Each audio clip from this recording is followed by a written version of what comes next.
ఈశమ్మ వీరు గణపురం నుంచి ఇక్కడ కర్నూలు తైలాభిషేకానికి వచ్చారు.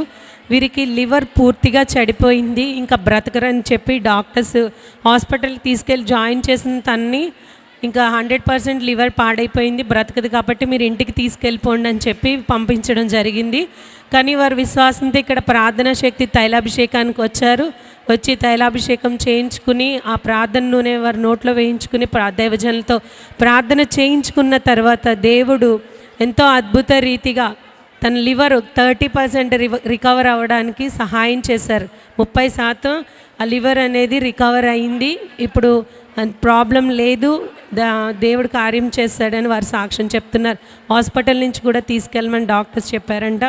తను 1 నెల రోజులు హాస్పిటల్లో ఉండడం జరిగిందని వారు చెప్తున్నారు. అసలు బ్రతకదు, చనిపోతుందన్న స్థితి నుంచి దేవుడు అద్భుతమైన స్వస్థతని ఇచ్చి ఈరోజు మన ఎదుట సాక్ష్యంగా నిలబెట్టారు. ఈ కార్యం చేసిన దేవునికి మహిమ కలుగును గాక.